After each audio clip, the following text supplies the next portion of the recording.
Hello, welcome. I am going to talk about books that are popular or I feel like have a lot of conversation around them in the world and in the book community that I just didn't really like. Reason, I don't know, they weren't my favorite books and they all kind of range in a bunch of different genres.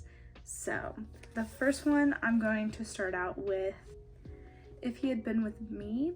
This is like a YA and a romance about this girl named Autumn and her feelings towards her next door neighbor and the relationships that she's in. If you want to read like the inner monologue of a girl going from I think 8th grade to graduating high school, this is a perfect book for you.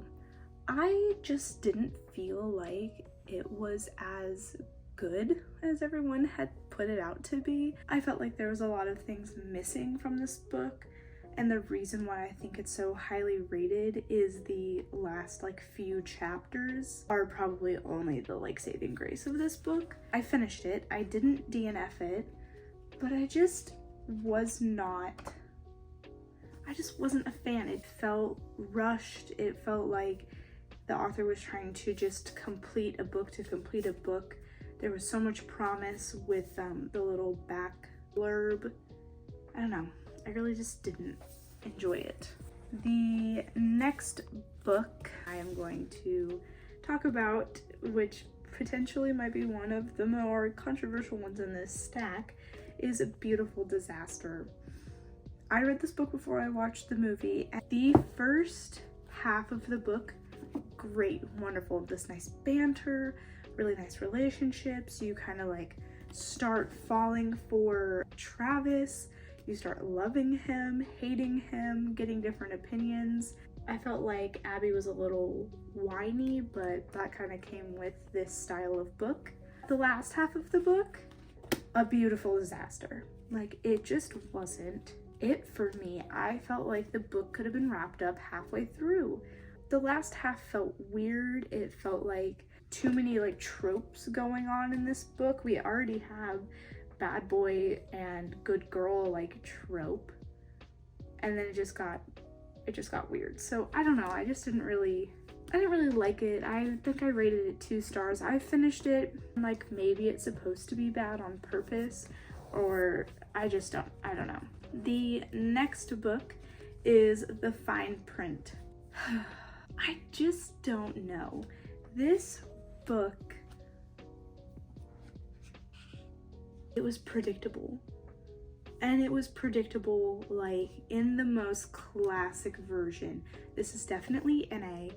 Maybe not necessarily trigger warnings, just the little like dedication thing. It says, to the girls who dream of meeting a prince and end up falling for the misunderstood villain. I didn't feel like he was a villain. I didn't feel like there was anything misunderstood about him. I just didn't really like this. I thought it was okay. Like, do I want to read the other ones? Maybe if I want that type of romance, but this one was just Next one, which I did not finish. I couldn't get through it, but it is The Bone Shards Daughter. It just was too much. It was too much. It wasn't really moving. I read 200 pages of it. It was too much and there wasn't enough going on. It felt like we were holding on to little details.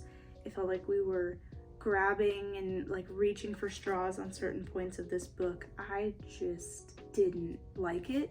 And I picked it up, didn't read the reviews, didn't do anything. I picked it up because Sarah J. Maas, the titled like Queen of Fantasy or whatever, said it was one of the best fantasy novels that they've read in a long time.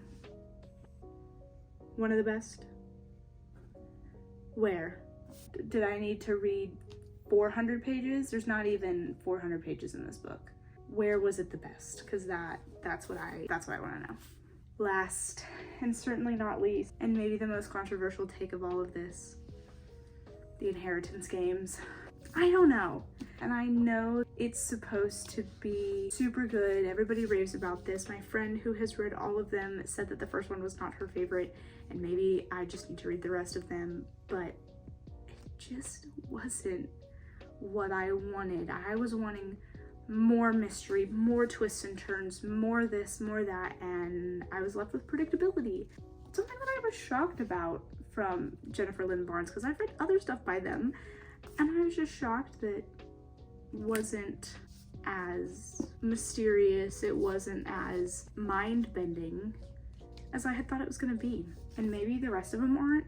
Maybe I need to read the other two. I think that she's coming out with another one. Like, obviously this series is doing very well for more books to come out, and for it to be, I think, on like a top list of 2022, it just was not it for me.